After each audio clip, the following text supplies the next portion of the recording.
जिस धोपाप धाम पर आदि गंगा गोमती अर्धचंद्राकार होकर अविरल धारा में बहती हुई गंगा सागर तक सफ़र तय करती है, और जहाँ जिस स्नान पर आदि गंगा गोमती में डुबकी लगाकर भगवान राम ने ब्रह्म हत्या के पाप से मुक्ति पाई थी, अब उस जगह को 60 लाख रुपए खर्च करके पर्यटन स्थल में विकसित किया जा रहा है। तालाब के चारों तरफ 660 मीटर लंबी इंटरलॉकिंग सड़क बनाने का काम जल्दी ही शुरू होगा। करीब 90 मीटर दूरी में सड़क की चौड़ाई 8 और 570 मीटर दूरी में 6 फीट चौड़ी होगी। 10 लाख रुपए की लागत से आकर्षक मनरेगा पार्क बनेगा। पर्यटकों के आकर्षण के लिए पार्क में भगवान श्री राम की भव्य और दिव्य प्रतिमा स्थापित होगी, जिसमें एक फव्वारा लगेगा और पर्यटकों की सुविधा के लिए कैंटीन बनाई जाएगी। कमल सरोवर के किनारे किड्स जोन बनाकर बच्चों के खेलने की व्यवस्था भी होगी, जिससे कि पर्यटन के लिए पहुंच रहे पर्यटकों के परिवार और बच्चों की ज़रूरतें पूरी हो सकें। आखिर में एक फैमिली हट बनाया जाएगा। उपायुक्त मनरेगा अनवर शेख ने बताया है कि निर्माण कार्य तो तेज़ी से चल रहा है। व्यवस्था संचालन के लिए एक समूह का चयन किया जाएगा, जो कि सरोवर की देखभाल करेगा। उस कमल उपवन और कमल सरोवर के बीच भगवान राम की आदमकद प्रतिमा स्थापित की जाएगी।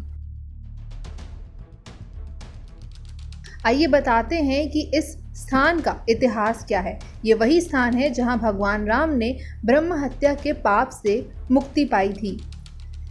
गंगा दशहरा के अवसर पर जनपद के त्रेता युगीन प्रसिद्ध पौराणिक तीर्थ स्थल धोपाप धाम में दर्शनार्थियों और स्नानार्थियों का मेला जुटता है।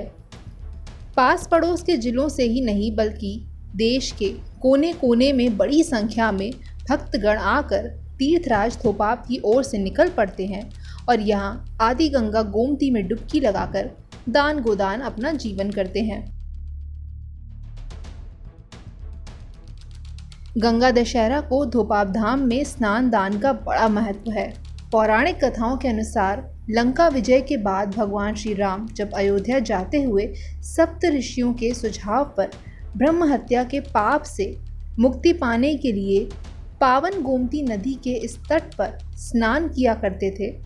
इसी स्थान पर गोमती नदी के पावन घाट पर डुबकी लगाने के बाद भगवान राम को ब्रह्म हत्या पाप से मुक्ति मिली थी। तब से यह स्थल धोपाप के नाम से जाना जाने लगा है। ज्येष्ठ माह की दशमी तिथि को यहाँ बड़ी संख्या में लोग स्नान दान कर पाप मुक्ति और पुण्य अर्जित करने की अभिलाषा में पहुँचते हैं और स्नान दान तथा गोदाम में अपना जीवन यापन करते हैं। यहाँ पहुँचने के लिए पहले तो लोग पैदल यात्रा करते हैं और रास्ते में उनके स्वागत के लिए ग्रामीण बड़ी संख्या में जलपान की व्यवस्था करते हैं। लेकिन अभी समय बदला है और तीर्थ स्थल धोपाप तक पहुँचने का चारों तरफ से रास्ता सुगम हो गया है तथा आवागमन के लिए संसाधन भी उपलब्ध है। सुल्तानपुर मुख्यालय से वाराणसी लखनऊ राष्ट्रीय राजमार्ग पर स्थित लंबुआ कस्बे से उत्तर दिशा में करीब 8 किलोमीटर दूर स्थित है। इसके अलावा कादीपुर बरबुरापुर घाट हो या दियरा घाट हो, गोमती नदी पर पुल बनाया गया है। लंबुआ के अलावा चांदा से तीर्थराज धोपाप तक पहुंचने के लिए पक्की सड़कें बनी हैं।